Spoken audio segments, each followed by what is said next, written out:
Hi everyone, welcome to After Class. A podcast by two passionate adult ballerinas about all things adult ballet related. And some random thoughts in between. We're so glad you're here. So grab your water bottle or a cup of coffee and join us for a quick chat after class.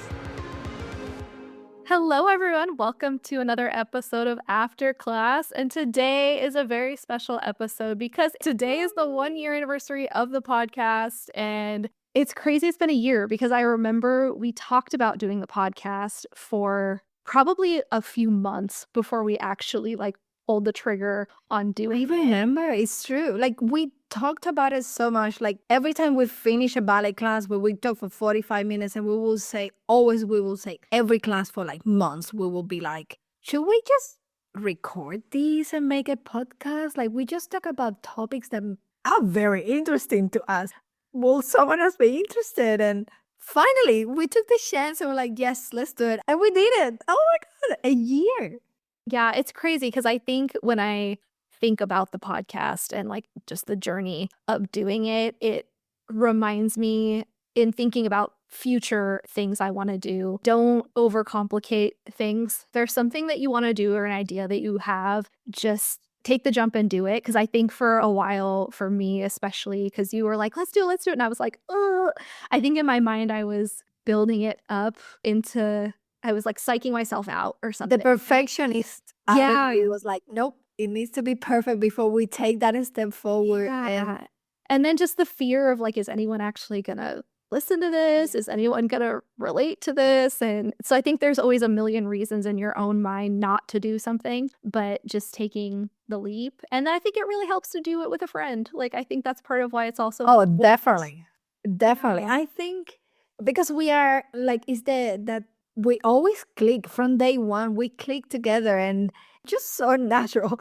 It was just we would talk and nonstop and having that, I was in China alone. I didn't have that many friends around, and having you as my student and then as my friend talking and sharing and we had the same topics we wanted to talk about. So it's just wow, I can't believe it. And I haven't met you in person yet. Can you even believe that?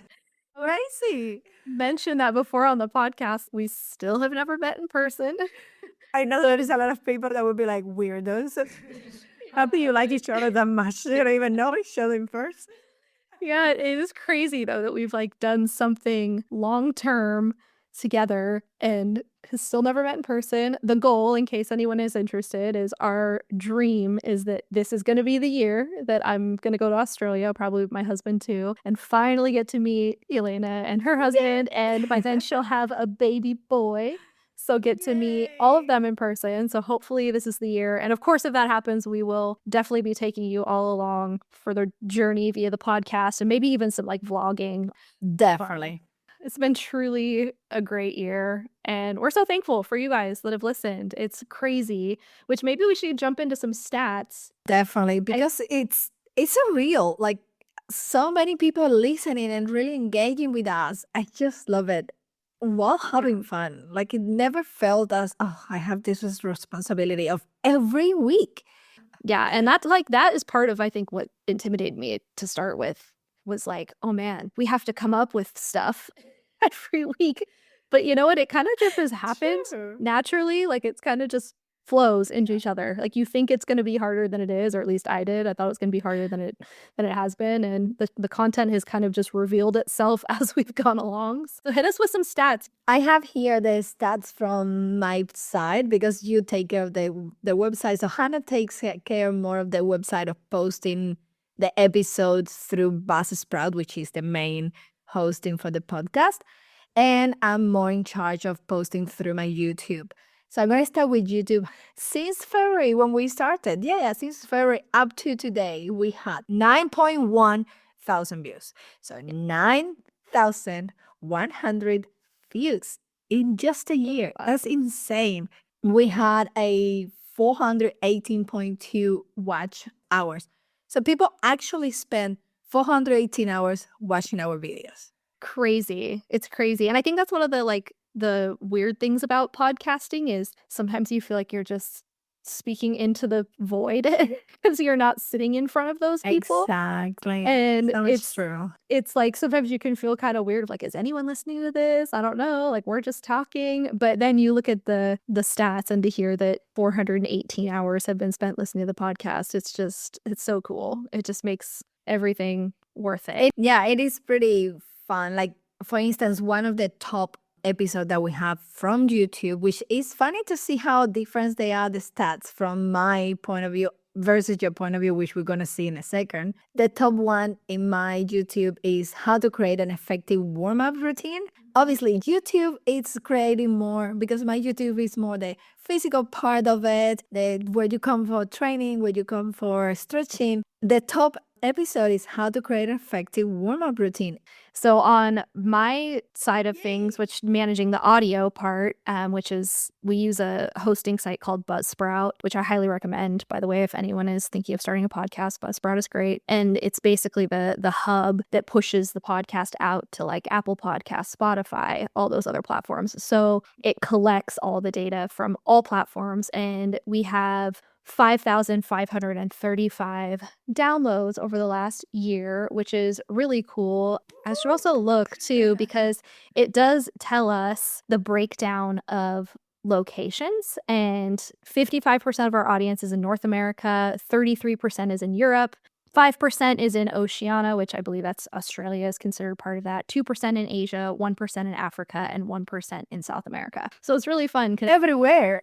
yeah, there's a little bit happening all over the place. So like we have 11 downloads in Istanbul, which I'm like, who knew?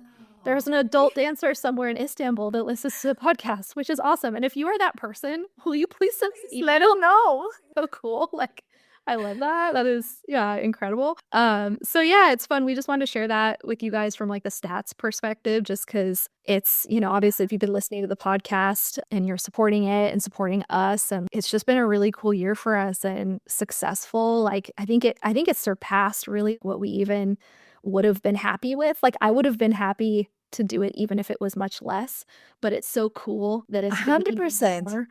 But you remember when we used to wake up every Tuesday and be like, oh, we have 20 downloads. And we're like, yeah, it was like 20.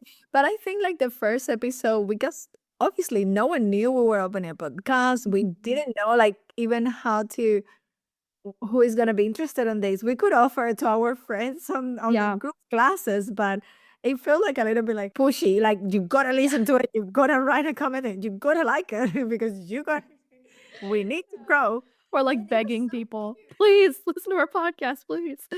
It's so funny. I need to say, like, I really want to say, hands up to our two husbands. They were our biggest supporters Yes. in every episode. They were the best. So it's even to this day, a year later, my husband, because I go up on Monday morning, and whenever my husband always wakes up earlier than I do. And every time I wake up on Monday morning, my husband's in the office and he has our podcast playing on YouTube and he listens to every episode on Monday morning.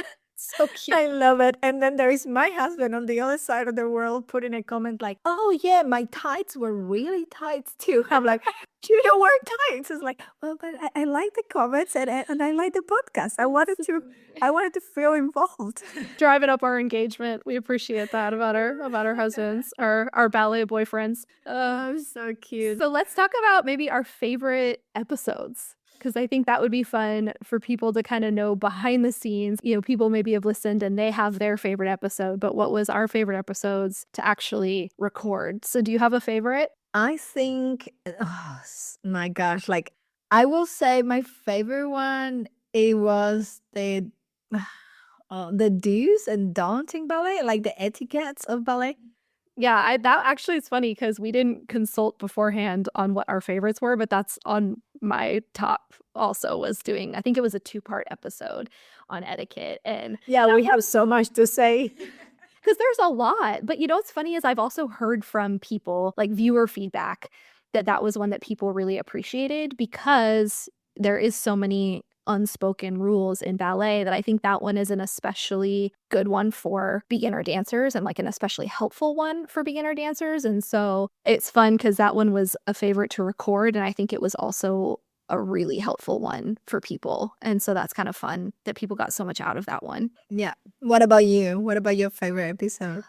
You know what? I think one It's of my hard. it is hard because there's been like over 50 at this point, but one of my favorites was having Janine Kovac on the podcast, who was the author of the Nutcracker Chronicles. I think that one was just like a really fun, almost kind of like pinch me moment, because I remember when we got the email from her, I think it was her publicist, asking if we would like to have her on. And I'm such a nerdy book lover at heart that getting an email from someone about like, oh, we want to send you a copy of the book and then you can have the author on, I was just like, oh my God, is this actually happening? This is the type of thing that I would dream about happening, is getting like an advanced reader copy of a book and getting to interview an author. And about ballet. Yes, and then on top of that, Janine was so fun to talk to. Oh, yeah, she was. I mean, I think we both said, like, we could have talked to her, like, that episode could have been 4 hours long. Like, I could have just kept going with that conversation. She was so fun to talk to. The book was so great. We talked to her after the episode for an extra hour with her. Yes. And I was just like, why didn't we record the rest of the conversation? And we want to have her on again. I really want to have her on because she's written some other essays and things, and then just talk about other topics, because she just meshed so well with us and like our dynamic. And so that was a favorite for me. That was a highlight, having her on, and just getting to meet someone that I never would have met otherwise. Like the podcast was the catalyst for that whole thing happening. You know, it's like I never would have met Janine and got to have a conversation with her if we didn't have the podcast. And so I think that's been another really fun part of it, is that it's kind of opened doors for some really fun conversations with people. So Yeah. that one was special.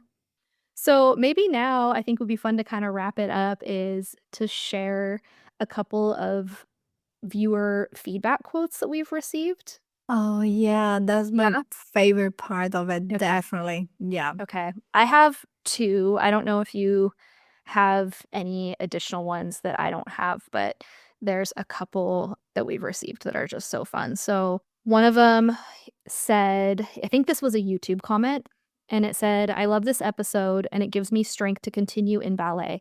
I started doing ballet 5 years ago when I was 57 years old in adult ballet classes. Thank you very much for your episodes that helped me a lot.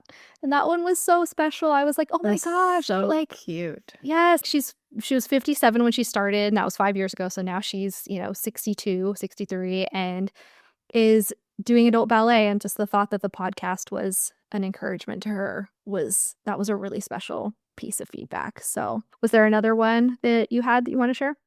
Yeah, so there is another one they wrote us to the two of us again. I love your podcast. Thank you both so much. I never miss an episode, and I always feel at home and understood when I listen to you. That is just, oh gosh, I think that's why we do what we do, right? Yeah. Like, it doesn't matter if we get 100,000 downloads. No, that's not the aim of this. The aim is to influence someone else's life, being able to give someone that just feeling at home that you can relate. Agree. I think that's like the thing that I would most hope for people to feel listening is, I know that doing ballet as an adult can be isolating, especially if you're someone who like doesn't have a studio and you're only doing it at home because maybe you live in a small town and there aren't any adult classes, and you're doing it because you love it, but you maybe feel like you don't have community in it, or even that maybe the people close to you are kind of like, why are you doing this? And I think my ultimate hope for the podcast is that when people listen, like the feedback that you read that says, I feel at home and I feel understood, I just want people to feel like they have 2 adult ballet friends that get it when they listen to our podcast. I think that's the best thing that I can hope for, is that people feel like they're not on this journey and trying to figure everything out by themselves, but that they have 2 other people that are in it with them and cheering them on. Definitely. I had a class yesterday, private lesson, and as I'm going through the class, I actually never ask, where did you found my classes, or where did you heard about me teaching ballet? And she actually said, within the class, she said, oh, I remember that tip from the podcast. I was just like, oh, you listen to our podcast? Oh, thank you so much. And I was just like, oh, wow. I give a tip in my actual in-person class, and just like, oh, yeah, I heard about it on YouTube or the podcast. And it's so awesome. Yeah, it is. It's really cool. And like, even I just remembered, I think it was maybe back in December, a listener who had emailed us with like a question about just navigating something that was going on in her studio and just asking for advice. And like, that was just so cool to me that she felt that she could do that, because I hope that people feel like they can reach out to us. So yeah, if you ever have any questions, like even if it's technique related, if it's whatever, like anything adult ballet related, it was super fun to have someone reach out and just ask for advice. And we were super happy to be able to do that. So it's just really gratifying. Yeah. And by no means it's been easy. It hasn't been like the easiest year and anything like that. It's just, I don't know, we enjoy it. And because it's lots of hours of editing from your side, lots of hours of us planning to actually meet with the time difference. Definitely requires work and discipline. And I feel like we're getting better about the planning part as we go. We were definitely flying by the seat of our pants there at the beginning, and we've dialed in a little bit more the planning aspect. But yeah, it's been so fun. Like, I don't think that we would have stuck it out this long. An entire year. Fun. Can you believe it? Yeah. Lots of relationships don't last that long. I know, we're still going strong. So we hope this was fun for you guys. I mean, mainly, I think the main thing we just want to say is thank you, because the reason we've continued doing it is because people have chosen to listen and to provide lovely feedback and encouragement, and that's really what's kept us going. And so thank you guys for all of your support, all of the kind comments on YouTube, social media, Instagram. Like, it's just been so fun. We are excited for another year to come. We are full steam ahead. We're still going. There's no plans to stop. No, definitely. Even with me and my newborn baby coming up in exactly 1 month today. So it's exactly going to be, 17th of March. Well, hopefully it comes right on time. Not too late, not too early, just the time. Yeah, and I mean, the plan is not to stop, because even Exactly. you guys know, like, we're doing extra recording early on to kind of carry through Elena's first month at least of having the baby. So we're just doing extra recording on the front end so that there's not an interruption in episodes being released. So we'll kind of be on a break in real life, but you guys won't know that, because the uploads are still going to come out every Monday. So thank you so much, everyone. We are very excited this first anniversary, looking so much forward to the many years to come. I love it. And this year's gonna be exciting, between having my baby, having you over us, like over here at some point. It's gonna be exciting. Can't wait. Thank you, everyone. Hope you love the episode, and see you soon. thanks, guys. Bye. Thank you for listening to After Class. Join the community on YouTube and Instagram, or come dance with us, our weekly Zoom classes for adult ballerinas like you. Links included in the episode description. Special thank you to our sponsors. See you next time after class. Podcast produced by Mission Bridge Media.